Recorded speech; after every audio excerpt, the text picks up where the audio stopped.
buenas noches. Fue Claudia Sheinbaum quien hizo frente a las duras palabras expresadas ayer por Donald Trump. The problem is Mexico is petrified of the cartels because they'll take out a president in 2 minutes and they're petrified of the cartels. The cartels are running Mexico. No estoy de acuerdo. México ha avanzado en disminución de la inseguridad y vamos a avanzar todavía más. Vamos a seguir trabajando en ello y a tener pues la comunicación de alto nivel como ahora que se tiene y donde se pueda trabajar conjuntamente se trabaja y donde no pues lo vamos a hacer y donde se pueda y además siempre defendiendo la soberanía porque eso es fundamental, pero esto pues no estamos de acuerdo. Fue ella quien tocó el tema, no el presidente López Obrador, el tema de lo que dijo ayer Donald Trump. El presidente López Obrador en la mañana leyó una carta que le mandó a Donald Trump por lo que Donald Trump expresó el fin de semana. The problem is Mexico is petrified of the cartels because they'll take out a president in 2 minutes and they're petrified of the cartels. The cartels are running Mexico.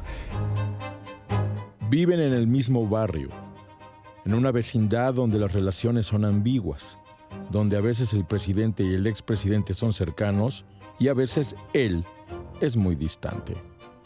La afirmación de ayer del candidato Donald Trump no tuvo respuesta en la mañanera de hoy del presidente López Obrador. No esa, la más dura de las últimas semanas.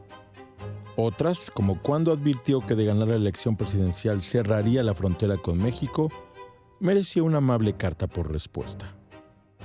It's a massive invasion at our southern border that has spread misery, crime, poverty, disease, and destruction to communities all across our land. Les leo la carta que le envié al presidente Trump. Dice, estimado amigo. Y se puso a leer la respuesta al amigo. Sí, en 4 cuartillas que escribió, López Obrador exalta la condición de amistad que tiene con un político que acostumbra a apedrear a México. Le explica que cerrar la frontera sería equivalente a convocar una rebelión de ambos lados de la línea por los daños que causaría y que alguna vez, hace 4 años, hasta llamó honorables a los migrantes que hoy denosta. Además, exculpa la oratoria de Trump. Entiendo que usted está en campaña y que no es, como algunos piensan, un obcecado. Lo demás en la carta es un manifiesto a favor del intercambio comercial entre ambos países hasta que llega la postdata, es decir, a lo que se añade a una carta ya concluida y firmada.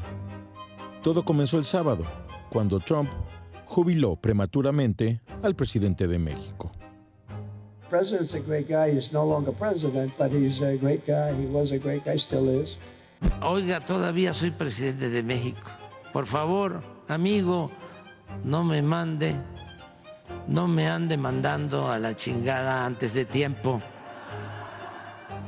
Así los tiempos de epístolas en Palacio Nacional. Bueno, pues una respuesta amable, política, diplomática del presidente López Obrador a las palabras durísimas expresadas ayer por Donald Trump. Los cárteles pueden tirar en 2 minutos al presidente de México. Y hablando de los cárteles, hoy se conocieron estas imágenes.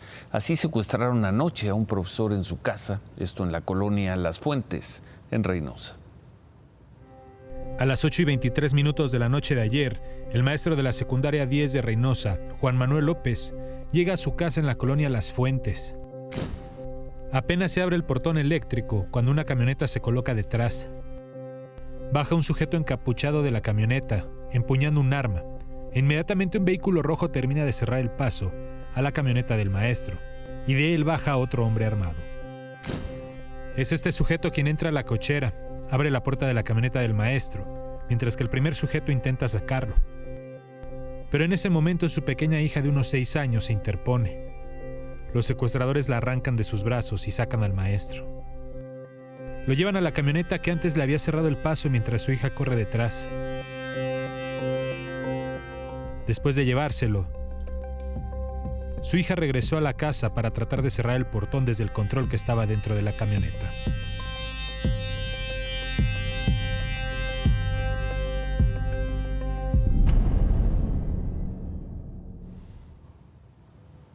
Terrible el día a día en México, en el Pacífico, en el Golfo, en el sur, en el centro, en el noreste, pero lo mismo hemos visto en el noroeste.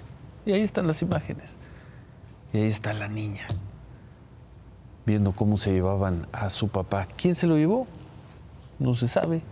No se sabe nada del señor, 24 horas después. Y hoy se conoció este video, donde, por cierto, una activista, Delia Quiroz, hace referencia a lo que dijo anoche Donald Trump. Ella le hace un llamado ¿a quién?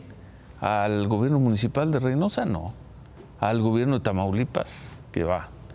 ¿Al gobierno del presidente López Obrador? Menos. Ella le hace un llamado, ella implora a los cárteles, porque dice, ustedes son los que controlan esta parte del país. Ayúdenos, señores de los cárteles, a encontrar al maestro Juan Manuel López. Mensaje a los líderes del Cártel del Golfo y del Cártel Jalisco Nueva Generación. Amable y respetuosamente nos dirigimos nuevamente ante ustedes en virtud de que las autoridades mexicanas no hacen nada por la seguridad de la ciudadanía y porque en Reynosa ingresan grupos delincuenciales que no tienen nada que ver con ustedes a secuestrar personas de bien. Se avientan sus sordazos. Sabemos que ahora ustedes liderean cada quien una parte de la frontera tamaulipeca. Y como dice Donald Trump, si tienen el poder de quitar a un presidente de la República en 2 minutos, también tienen el poder de ayudarnos a localizar con bien y con vida al maestro Juan Manuel López Salinas, secuestrado de su domicilio frente a su menor hija el día de ayer a las 20:30 horas. Demuestren que pueden ayudarnos a través de la empatía y solidaridad que alberga en sus corazones. Ella recordó lo que dijo ayer Donald Trump. Claudia, buenas noches. Así es. El llamado se le hace a la autoridad. ¿Y quién es la autoridad ahí? La autoridad son los grupos criminales. Así es, desafortunadamente. Una madre que además busca desde hace muchos años a su hijo desaparecido. Ciro, vamos a cambiar de tema, drásticamente. Vamos. ¿Por qué me ves así? Vamos. Hoy supimos que los cantantes Cristian Nodal y Ángela Aguilar, ambos cantantes de música regional mexicana, se casaron en la Hacienda San Gabriel de las Palmas en Morelos. La información y las imágenes son de nuestro compañero. Que estaba buscando todo el mundo. Sí. ¿Pero quién las consiguió? No, nuestro compañero Pedro Tonantzin. En una ceremonia que ha sorprendido a sus seguidores, los cantantes Cristian Nodal y Ángela Aguilar se casaron hoy en la histórica hacienda de San Gabriel Las Palmas, ubicada en el municipio de Amacuzac, en el sur del estado de Morelos. La boda, que se llevó a cabo en un ambiente íntimo y rodeado de familiares y amigos cercanos. Pepe Aguilar, padre de Ángela, estuvo en la boda. Imágenes aéreas de la hacienda muestran una romántica velada con luces cálidas en la recepción y afuera de la capilla, además de pétalos de rosa roja en las fuentes y alberca. Un dispositivo de seguridad en el perímetro de la hacienda en la que participó la Guardia Nacional y la Policía Estatal. Esta hacienda tiene una superficie aproximada de 5 hectáreas, data del siglo XVI y forma parte de lo que fueron las propiedades del conquistador Hernán Cortés. Ángela Aguilar, conocida por su talento y herencia musical, lució un vestido de novia diseñado por un reconocido diseñador mexicano, mientras que Cristian Nodal, el popular cantante de música regional mexicana, optó por un traje clásico que completaba perfectamente el estilo de la ceremonia.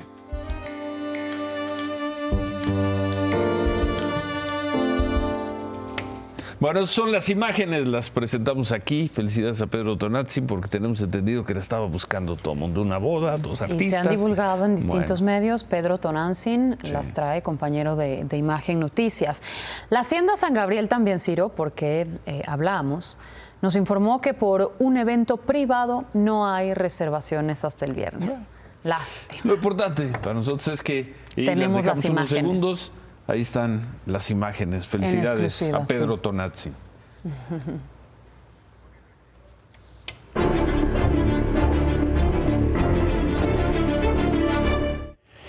Bueno, regresamos a la información. Esta mañana 2 policías de tránsito de Celaya que resguardaban los traslados de los equipos de un premundial sub-20 de la CONCACAF fueron atacados a balazos. Bueno, Celaya. Uno de los policías murió, el otro quedó herido. El ataque se dio en el estacionamiento del Hotel Casa Inn de Plaza Veleros, donde se hospedan varios de los equipos que participan en el torneo. Luego del ataque, la CONCACAF y la Federación Mexicana de Fútbol decidieron cambiar la sede de los partidos que se iban a llevar a cabo en Celaya. Ahora se van a jugar en Irapuato y León, pero pues no pasa nada.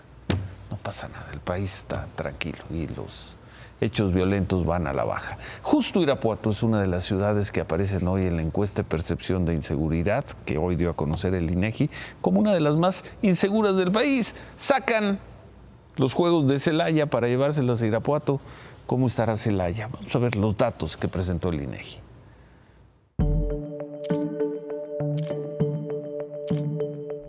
Casi 6 de cada 10 mexicanos dicen sentirse aún inseguros en la ciudad en la que viven. De acuerdo con la Encuesta Nacional de Seguridad Pública Urbana del INEGI, durante el segundo trimestre de 2024, la percepción de inseguridad bajó de 61 a 59.4%. De nueva cuenta, como ha ocurrido desde diciembre de 2020, la ciudad donde sus habitantes se sienten más inseguros es Fresnillo. Le sigue Naucalpan. Este trimestre se sumaron a la lista de ciudades más inseguras Uruapan, Irapuato y Tapachula. En sexto lugar se encuentra Zacatecas. Durante el segundo trimestre del año, 5 ciudades aumentaron su percepción de inseguridad comparado con los primeros 3 meses del año. En esta lista destacan Chetumal, que aumentó más de 17%, así como la alcaldía Benito Juárez, que aumentó casi un 8%. Sin embargo, pese a este aumento, sigue en la lista de las ciudades donde sus habitantes se sienten menos inseguros. Esta lista la encabeza San Pedro Garza García, Piedras Negras y Los Cabos. Le siguen Los Mochis, Benito Juárez y Saltillo. En otras cosas, el Tribunal Electoral Federal perfila ya validar el resultado de la elección presidencial y con esto el triunfo de Claudia Sheinbaum. El tribunal dio a conocer el proyecto de resolución que prevé ahí se desecharían las impugnaciones que promovieron el PAN, el PRI, el PRD y Xóchitl Gálvez. Entre los puntos que sostienen es que no es posible acreditar una intervención sistemática y reiterada del presidente López Obrador y que los hechos de violencia tampoco fueron tan determinantes. Bueno, ese es el proyecto. Vamos a ver cómo lo termina votando el Tribunal Electoral.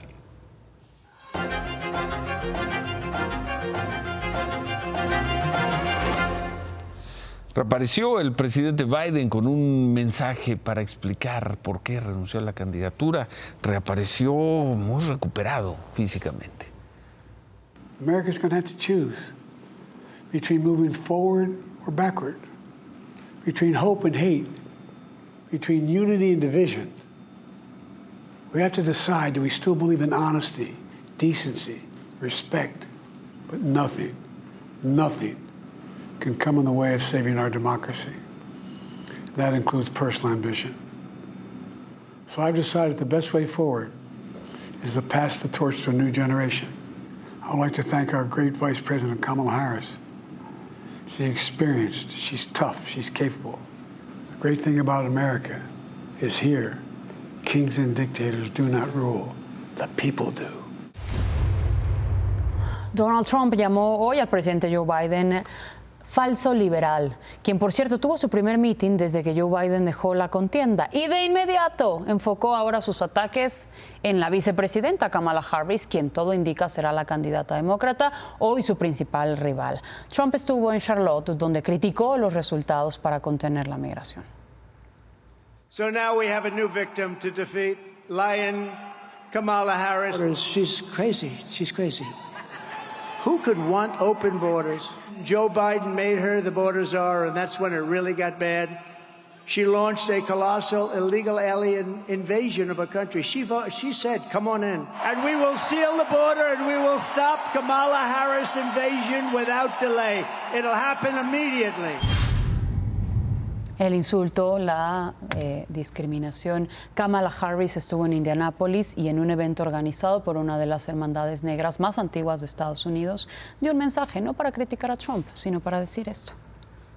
In this moment, I believe we face a choice between two different visions for our nation. One focused on the future, the other focused on the past. And with your support, I am fighting for our nation's future. So let us continue to fight with optimism, with faith, and with hope, because when we fight, we win. Bueno, hemos hablado esta semana sobre la violencia en Chiapas, en los municipios de la Sierra, en la frontera con Guatemala. Hoy se supo que unas 300 personas, entre hombres, mujeres, incluso niños, huyeron de Amatenango, de la frontera, y de Mazapa de Madero hacia Guatemala para buscar refugio. Según dijo hoy el propio presidente de Guatemala, Bernardo Arévalo, comenzaron a llegar desde ayer por la tarde. Una comisión del gobierno guatemalteco se trasladó a estos municipios para hacer un albergue para estas familias. Dijo también que están en comunicación con las autoridades locales en Chiapas, pero jamás mencionó una comunicación con el gobierno mexicano.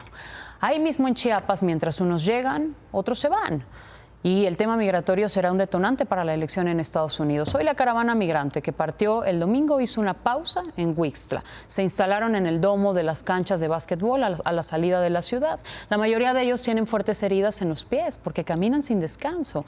Otros han empezado a solicitar transporte al Instituto Nacional de Migración para que los traigan a la Ciudad de México, donde pretenden realizar los trámites para regularizar su situación y lograr el sueño, el camino a Estados Unidos.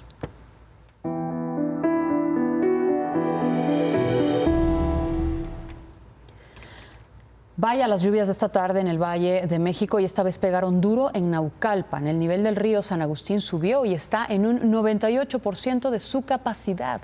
Esto provocó que la red de drenaje y coladeras cercanas se desbordaran. Se reportaron inundaciones de hasta 40 centímetros en las principales vialidades como Periférico Norte, la 1 de Mayo y Gustavo Vaz. Pero la pregunta es, ¿a dónde va toda esa agua que se va por los drenajes? En su mayoría llega al río de Tula, en Hidalgo, una región que hace casi 3 años ya experimentó la tragedia por el desbordamiento de este río. La noche trágica del 6 de septiembre de 2021, las aguas contaminadas del río Tula se desbordaron sobre calles, viviendas y negocios en la ciudad de Los Atlantes. En el Hospital General de Zona, 17 pacientes de COVID conectados a respiradores murieron por los cortes de luz. En cuestión de minutos, el centro de Tula de Allende quedó bajo las pestilentes aguas negras del drenaje profundo del Valle de México. Más de 30,000 damnificados. Este problema se suscitó en la Ciudad de México, en el Valle de México. Ellos nos aventaron el agua. Yo mido 1.60 y el agua alcanzó un aproximado de 2 metros el nivel. O sea, imagínense todo lo que nos tapó aquí. Perdimos muebles, perdimos, pues yo creo que más que las cosas materiales fue seguridad, el sentirnos seguros. Sin consulta previa, la solución de Conagua fue tumbar 400 árboles que servían como muro y pulmón a la ciudad para poder rectificar, ampliar y revestir con cemento 4 kilómetros del río Tula. El objetivo, aumentar su capacidad de conducción en este tramo de 230 a 500 metros cúbicos de agua por segundo, una obra que no termina. Estas obras empezaron en el 2022. Curiosamente se hablaba de 6 meses. Del otro lado, donde están los pilotes, falta el piso, falta que terminen los pilotes y falta el muro. La inversión federal de más de 1,160 millones de pesos en el plan hídrico no garantiza nada. No hay un documento que diga, con esto ya no se inundan. Así como están haciendo ahí, para nada, o sea, nada que ver, sigue subiendo el agua igual. En aquella ocasión había aquí varios árboles que fueron los que evitaron que se vinieran muebles, basura hacia las casas. Detuvieron muchas cosas, pero ahorita ya está. Pelón. A casi 3 años de la tragedia, el gobierno de Hidalgo permanece cruzado de brazos ante el riesgo de una nueva inundación. Nadie de la administración de Julio Menchaca se ha acercado a los vecinos para decirles qué hacer en caso de emergencia en el río Tula. No existe un semáforo de alerta o una alarma que les advierta en tiempo real sobre la crecida del afluente. O que el gobierno estatal esté aquí o que verificando, checando, no. 3 años. ¿Quién se hace cargo de eso? 3 años. En otras cosas, los padres y madres de los 43 normalistas desaparecidos de Ayotzinapa le respondieron fuerte con una carta al presidente López Obrador luego de analizar el último reporte que el presidente envió sobre el caso Ayotzinapa. Le dicen al presidente López Obrador que el informe que se conoció el sábado es confuso, inconsistente y que desde su silla presidencial, sin fundamento real, intenta darles un resumen de especulaciones y conjeturas para justificar que él, el presidente López Obrador, no cumplió su promesa de campaña de encontrar a nuestros hijos. Los padres le dicen también que lo que está buscando el presidente López Obrador es lavarle la cara al ejército. Le recuerdan que ellos son las víctimas y concluyen diciendo que la historia va a juzgar al presidente López Obrador y se encargará de poner a cada quien en el lugar que se merece. ¿Quién diría que así va a terminar la relación entre los padres de Ayotzinapa y el presidente López Obrador? Gracias, Claudia. No me puedo ir, Ciro. Y no me puedo ir por 2 razones. La primera, el primer ministro de Israel, Benjamín Netanyahu, pidió desde el Capitolio el apoyo de Estados Unidos en la guerra en Gaza para acabar con el grupo Hamas. Lo hizo ante las 2 cámaras y en un mensaje desafiante. Le mandó este mensaje a los manifestantes pro-palestinos. Many anti-Israel protesters, many choose to stand with evil. They stand with Hamas. When the tyrants of Tehran, who hang gays from cranes and murder women for not covering their hair, are praising, promoting, and funding you, you have officially become Iran's useful idiots. Some of these protesters hold up signs proclaiming gays for Gaza. They might as well hold up signs saying chickens for KFC. Bueno.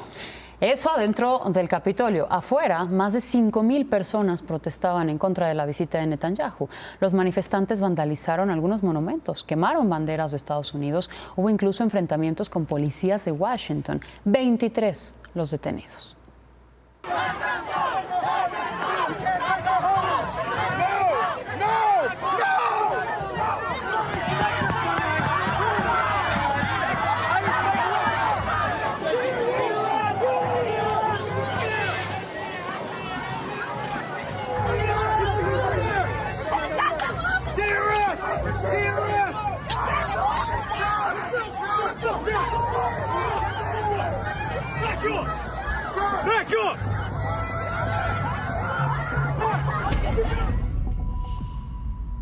Bueno, y la segunda noticia que les tengo, Ciro, es que la Fiscalía de la Ciudad de México confirmó que ya hay una denuncia porque se robaron un pterodáctilo de la exposición de Jurassic World. Además, que se exhibe en Perisur. En Perisur, aquí en el sur de la Ciudad de México, una pieza que tiene un valor de 2 millones de pesos. ¿Cómo se lo robaron?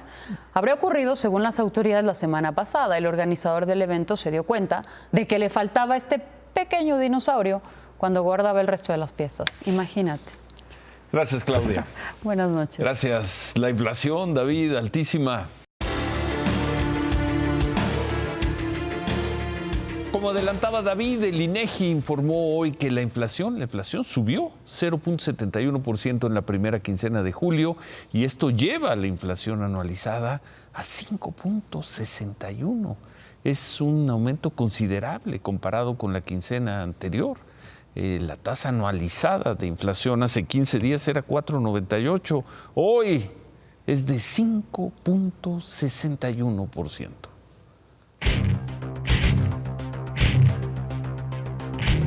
Y no solo eso, Ciro, sino que es del peor tipo de inflación. No es una inflación que con la política monetaria se pueda controlar. Con tasas a la alza, a la subir baja, las tasas o mantenerlas altas, no tiene mucho sentido hacerlo. Es más, casi te diría que en agosto, en una edición dividida, Banco de México va a bajar las tasas Y aquí... Quizá con una inflación Sí, de 6%. Porque la política monetaria no sirve mucho para ¿Pero el tipo por qué de es la peor inflación?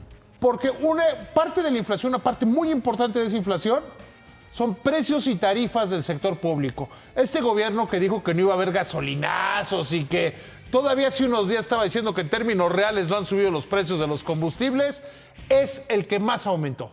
O de los que más aumentó. Y el segundo punto, donde tampoco tiene que ver la política monetaria, es en los precios de los productos frescos, de frutas, verduras, hortalizas, que se están viendo muy dañados por el paso de, ¿cómo decirlo? Iba a decir trasladarse, pero es como de economistas eso. Las cuotas que les cobran los delincuentes a los productores, a los distribuidores, ya están llegando a los precios. Están subiendo los precios. Hay precios de algunos productos que no solo están incrementándose porque es estacional, porque llovió, porque hizo calor, no. Porque les cuesta más caro producir. Porque ya es más caro producir. Por la inseguridad. Entonces, si Banco de México sube las tasas de interés, pues van a seguir cobrando derecho de piso. Si Banco de México las baja, pues van a seguir cobrando. Qué mala noticia, ¿no? Entonces en vez de estar cerca del 3... Pues estamos cerca del 6. A ver, y además, este gobierno de repente está muy interesado en que si la representación en la Cámara, que si Trump, que si las cartas. Lo que debería estar haciendo el gobierno es tomar medidas desde el gobierno, que no de Banco de México, para contener la inflación. En todo el mundo está bajando, prácticamente todo el mundo está bajando la inflación y aquí se nos está quedando alta. Remátala, David. Buena idea de la Secretaría de Infraestructura, Comunicaciones y Transportes. Para los que vayan a viajar por el AIFA, no les van a cobrar las carreteras que van hacia esa terminal. Se quedan con qué importa. Gracias, buenas noches. Ánimo.